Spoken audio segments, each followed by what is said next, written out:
இனியவர்களே, ஆனந்தமானவர்களே, அற்புதமானவர்களே, தல அஜித் நடித்த வெளிவந்திருக்கும் விடாமுயற்சி வீண் முயற்சியா அல்லது விஸ்வரூப வெற்றியா என்பதை தான் இப்பொழுது பார்க்க போகின்ற நண்பர்களே. அதாவது அஜித் போன்ற ஒரு மாஸ் ஹீரோ, அந்த மாஸ் ஹீரோ வந்து பார்த்தீங்கன்னா புத்திசாலித்தனமாக இன்டெலிஜென்ஸான பண்ணக்கூடிய ஒரு அற்புதமான வாய்ப்புகள் இருந்தால் அந்த படம் தேட்டரே கிளாப்ஸ் ஆயிருக்கும். ஒட்டுமொத்த படத்திலையும் உண்மையை சொல்ல வேண்டும் என்றால் மகிழ் திருமேனி, அதாவது வந்து உயர் மட்டத்துக்கு, அதாவது அவருடைய குருநாதர் கொண்டு கௌதம் வாசுதேவனா இருந்தாலும் எல்லா மட்டத்துக்கும் படம் எடுப்பார். இவர் மேல் மட்டத்துக்கு மட்டும் படம் எடுக்கிறேன் என்று சொல்லிக்கொண்டு ஒரு வெளிநாட்டில் வைத்து படத்தை எடுக்கிறேன் என்று எடுத்து அந்த லாங்குவேஜ் கிராஸ் ஆகி போக வந்து 2வது நாளே சென்னையில் வந்து, அதாவது வந்து இந்த அதர் லாங்குவேஜ் அந்த டப்பிங் அப்படிங்கிற மாதிரி கொலாப்ரேஷன் வரும்போதே வந்து பார்த்தீங்கன்னா அது பிஎன்சி அப்படிங்கிறது இல்லாமே போயிடுச்சு. அதாவது அஜித் வந்து வீரம் போன்ற படங்கள், நிறைய படங்கள் வந்து பிஎன்சியில் கொண்டு போட்டு கொண்டாடிட்டு இருக்கிற விஷயம். அதோடு மட்டும் இல்லாமல் ஒரு ஹீரோவை எப்படி ஒரு எவ்வளோ பெரிய மாஸ் ஹீரோடைய தலை அஜித் வந்து அப்படி 4 கார் ரேஸ் அப்படி இப்படி போயிட்டு வந்தாலே அந்த ஸ்க்ரீன் வந்து பார்த்தீங்கன்னா அவர் ரசிகர்கள் கொண்டாடி தீர்த்து விடுவார்கள். அதோடு சேர்த்து ப்ரோடும் சேர்த்து கொண்டாடி தீர்த்து விடுவார்கள். சமீபத்தில் வந்த படங்கள்லேயே வந்து பார்த்தீங்கன்னா அஜித்தை வந்து இவ்வளோ மோசமாக ஹேண்டில் பண்ணியிருக்கிறது மகிழ் திருமேனி என்று தான் சொல்ல வேண்டும்.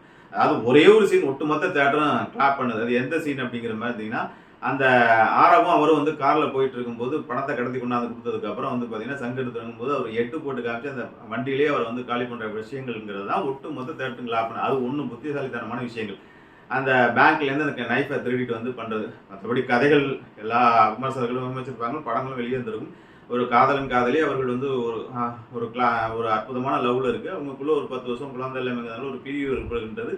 அதனால் அதை வந்து ஒய்ஃபை கொண்டு போய் அங்கேருந்து ஒரு 100 கிலோமீட்டருக்கு பக்கத்தில் இருக்கிறத ட்ராப் பண்ண போகிறார். அது வந்து ஒரு அடர்ந்த நீண்ட நெடிய ஒரு பாதை, அங்கே ஒரு கரடு முரடான பாதையில் அவர் ட்ராவல் பண்ணுறது தான் கதை. அதில் அவர் சந்திக்கக்கூடிய பிரச்சனைகள் காதலியை ஒன்று சேர்த்தாராங்கிற மாதிரி. அதாவது காதலி அப்படிங்கும்போது வந்து கங்குவால ஒரு கேள்வி வந்து, கங்குவாவோட ஒரு பெரிய தோல்வியை வந்து பார்த்தீங்கன்னா சூர்யாவோட நடிப்பை மற்றது கூட சொல்ல முடியாது. அவர் இருக்கிற போராட்டங்கள்லாம் ஆல்மோஸ்ட் அந்த பையனுக்காக எடுக்கிறான், அவன் நெஞ்சில குத்துறான் துரோகி அப்படிங்கிற ஆகும்போது படத்தோட ஆரம்பத்திலே வந்து பார்த்தீங்கன்னா, அதாவது வந்து 12 வருஷம் ஒன்று சேர்ந்துருக்காங்க.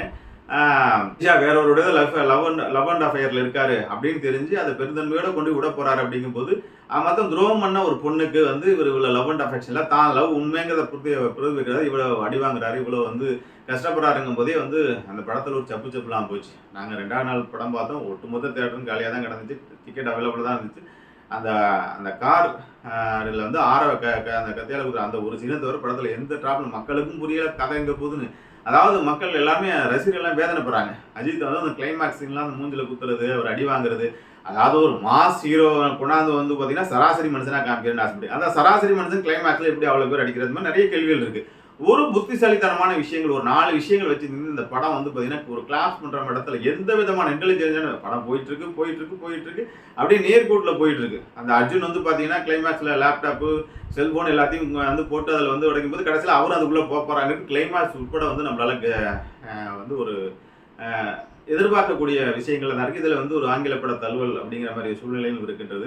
இது ஏன் மகிழ் திருமேனிக்கு இவ்வளோ தன்மாற்றம்? எடுத்த படம் கான்செப்ட் ஒன்லைன், இன்னும் சொல்ல போனால் வழக்கம் போல தலை அஜித்துக்கு வந்து கதை தேர்ந்தெடுக்க தெரியவில்லை என்பதற்கு இந்த படம் ஒரு உதாரணம் தான். இதில் மேலோட்டமாக பார்த்தா படம் நல்லா இருக்கிற மாதிரி தெரியுது. ஆனால் இது வந்து அஜித்தோட மாசுக்கு, அஜித்தோட வந்து ஒரு ஹீரோயிசத்துக்கு வந்து கண்டிப்பாக அஜித் ரசிகர்கள் திருப்திப்படுத்தவில்லை என்பதுதான் உண்மை. அதாவது ஒன்றும் கிடையாது, இந்த பைத்தியம் மாதிரி நடிக்கிற ஒரு பையன் வந்து பொய் சொல்லி வந்து தமிழில் இது பண்ணிவிட்டு அவனை ஒரு இடத்துக்கு டைவர்ட் பண்ணுறான், அவன் பைத்தியமாக நடிக்கிறான். அவனை நல்ல ஒரு வாய்ப்பு வருது, கிளைமேக்ஸ் ஒரு 2 சீன் மட்டும் சொல்கிறேன், அவனை வந்து கிளைமேக்ஸில் அதே மாதிரி ஒரு தலையை திருப்பி விட்டு ஒரு கிளைமேக்ஸ் வந்து ஒரு பழி வாங்குற மாதிரி அவனை பைத்தியமே ஆக்கிட்டு போகிற மாதிரி அவன் உண்மையிலே கை கால் விளங்காத மாதிரி பண்ணி விட்டு போனாக்கா அது ஒரு நல்ல சீன். அதேமாதிரி ஆரா சங்கு எடுத்துட்டு வாங்குறான், அவன் வந்து ஆரோ சங்கு எடுத்துடும் போது காரில் ஓட்டி கொண்டு போய் கழுத்தில் பெட்ரோல் போட்டுக்கின்றது, அது மாதிரி உண்மையிலே ஒரு தலையை ஒரு சாட்சி விட்டு அவரை கொண்டு போய் வச்சிருந்து இது மாதிரி அவர்களை நுணுக்கமாக பழி வாங்கின எல்லாரும் கொஞ்சம் ஒர்க் அவுட் பண்ணி இப்போ கிளைமேக்ஸில் அர்ஜுன் வந்து அந்த செல்ஃபோனு அந்த இதெல்லாம் வந்து அந்த எல்லாத்தையும் அடித்து துவைக்கிற மாதிரி எல்லாத்தையுமே அந்த மிஷினில் போட்டு டெஸ்ட் ஆகிற மாதிரி அர்ஜுனும் அந்த மிஷினுக்குள்ளே போகிறத யோசிச்சவர். இந்த துணை ஆர்டிஸ்டெல்லாம் அதே மாதிரி 2-3 நுணுக்கங்கள் கொஞ்சம் புத்திசாலித்தனமாக, அதோடு மட்டும் இல்லாமல் ஒரு வாழ்க்கையில் ஒட்டுமொத்தமாக சம்பாதிச்ச பணத்தையும் கொண்டு போய் கொடுக்கறது அப்படிங்கிற அந்த பணம் என்னாச்சு அப்படிங்கிறது கிளைமேக்ஸ் சொல்லும் தெரியல. த்ரிஷாவை காதலிக்கிறார், பணத்தை விட்டுட்டு திருப்பி 2 பேரும் அந்த பயணம் தொடர்கின்றது அப்படிங்கிற மாதிரி தான் இருக்குது. அதாவது ஆரம்ப புள்ளியே வந்து பார்த்தீர்கள் என்றால் த்ரிஷா துரோகம் பண்ணிட்டார், அவருக்காக இவ்வளோ பெரிய விஷயம், கடைசியில் லவ்வுக்காக நான் இவ்வளோ பண்ணுறேன் அப்படிங்கிறது ஒரு ஏற்றுக்கக்கூடிய விஷயங்களே இல்லை. அது வந்து லாங்குவேஜ் ப்ராப்ளம், அதாவது சில ரேசஸ் சில விஷயங்கள்லாம் இருக்குது. அஜித்தா யூஸ் பண்ணிருக்கலாம். அவரை வந்து நடுத்தர வர்க்கமா காமிக்கிறேங்கிற மாதிரி அடிக்கிறது, இரிட்டேட் பண்றது நம்மளுக்கே ரொம்ப கஷ்டமா இருக்கு. அஜித் எப்பதான் அடிப்பாரு? அஜித் எப்பதான் ஹீரோயிசத்தை காப்பாரு? உண்மையிலேயே ஹீரோயிசத்தை காமிச்சு ஒரு சின்ன சின்ன புத்திசாலித்தனத்தை காமிச்சிருந்தாருனாலே இந்த படம் பெரிய கிளாப்ஸ் ஆயிருக்கு அந்தந்த இடத்துல. அதுக்கு வந்து மகிழ் திருமணி எங்கேயுமே உழைக்கல. ஒரு இன்டெலிஜென்ட்டா வேலை செய்யறதுக்கான விஷயங்களே செய்யல. உடனே வந்து ஒரு ஹீரோவை எங்கேயாச்சும் கதற விடலாமா? ஹீரோ வந்து ஐயோ இப்படி நடந்துருச்சே, போலீஸ்காரன் செத்தோன்னு மண்டையை பிச்சுக்கிட்டு தலையை இது பண்றது, ஒரு ஆர்டினரி மேன் மாதிரியே காமிக்கிறது, இதெல்லாம் வந்து ரசிகர்கள் ஏற்றுக்கொள்ள முடியாது. ஒரு எக்ஸ்ட்ரானரி சூப்பர் ஹீரோ கொண்டாந்து ஒரு ஆர்டினரி மேனா காமிச்சு அஜித்தோட பெரிய மாசுல இருந்து கீழே இறக்கி விட்டார் மகிழ் திருமணி. ஒரு அஜித்துங்கிற ஒரு பெரிய வைப்ரேஷனை ஹேண்டில் பண்ண தெரியவில்லை என்பதுதான் இந்த விடாமுயற்சியோட மகிழ் திருமணியுடைய வீண் முயற்சி. ஆகவே மீண்டும் ஒரு விஸ்வரூப வெற்றியை அஜித் சார் பெற வேண்டும். இனிமேலாவது கதையில் கவனம் செலுத்த வேண்டும். ரேஸில் மற்ற விஷயங்கள் கவனம் செலுத்தினா அவருக்கு இருக்கிற மாஸ் அவர் வந்தாலே இருக்கும். நான் தான் சொல்லுகின்றேன், ஒட்டுமொத்த படத்துலையும் ஒரே ஒரு சீன் தான் கிளாப்ஸ் ஆகுது. மற்ற எந்த சீன்லையும் ஒரு அறிவுபூர்வமான விஷயங்கள், அது என்ன டைலாக்கு என்ன விஷயங்கள்னு ரொம்ப உன்னிப்பாக கவனிச்சாதான் அந்த அந்த டைலாக்கே வந்து பார்த்தீங்கன்னா அந்த ப்ளூ கலர் போட்டு அதை படிக்கிறதுக்கே ரொம்ப சிரமமாக இருக்குது. ஏதோ வேற்றுமொழி டப்பிங் மொழி படத்தை பார்க்குறது மாதிரி அப்சர்வேஷன் பண்ணி பார்க்க தான் இருக்கு. அதுக்குள்ளே எல்லாம் கடந்து போயிடுது. அதே இந்த லவ் பொசிஷன்லையும் பார்த்தீங்கன்னா ஹைடெக் லவ் சொல்கிறேன்னு ஒரு 20 நிமிஷம் உண்மையிலே கங்குவால என்ன பெரிய தவறுகள் நடந்துச்சோ அந்த தவறுகள் நடந்துச்சு. ஆனால் கங்குவாலும் மோசம் இல்லை என்றாலும் இதை வந்து அஜித்தை வீணெடுத்து விட்டார்.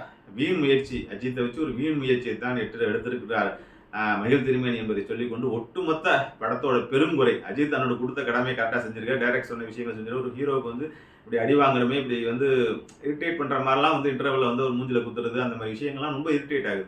ஒரு மாஸ் ஹீரோவுக்கு இதெல்லாம் கிடையாது. எந்த இடத்துலையுமே ரியாக்ட் பண்ணாமல் ஒரு பொறுமை காத்து வர்றது அப்படிங்கிறது வந்து பெரிய விஷயம். கிளைமேக்ஸில் திருப்பி அடிக்க போறாரு அப்படின்னா அங்கேயும் வந்து வழக்கமான ஒரு சண்டை காய்ச்சல் இன்டெலிஜென்ஸாக ஏதோ ஒன்று பண்ணோம் அப்படிங்கிறது ஒட்டுமொத்த புத்திசாலித்தனம் என்பது படத்துக்கு கொண்டு இல்லை. அதை மகிழ் திருமணி டிஸ்கஷன் பண்ணும்போது தன்னுடைய புத்திசாலித்தனத்தை கைட்டு கீழே வச்சுட்டு அவ்வளோ ஒரு சாதாரண ஒரு டைரக்டருக்கு முன்னாடி படம் ஒரு பெரிய ஹிட்டு கொடுக்கல. அப்படியாப்பட்ட ஒரு டைரக்டருக்கு இவ்வளோ பெரிய ஒரு படத்தை கொடுத்திருக்கின்றார். இதை முழுமையாக பயன்படுத்தி வெற்றி பெற்றிருந்தால் ஒரு அற்புதமான வெற்றியும் பிரம்மாண்டமான வெற்றியும் பெற்றிருக்கலாம். அது பெறமில்லை என்பதுதான் ஒரு பெரிய ஒரு குறை என்பதை சொல்லிக்கொண்டு, இதுமேலாவது அஜித் சார் அவர்கள் படம் கேட்கும்போது விழிப்புணர்வோடு கேட்க வேண்டும். ஒட்டுமொத்த ரசிகர்கள் எதிர்பார்ப்பு எல்லாத்தையும் ஏமாற்றியது என்பதை சொல்லிக்கொண்டு உங்களிருந்து விடைபெறுகிற நண்பர்களே, வாழ்த்துக்கள். வாழிய நலம், வாழிய கொள்ளலாம்.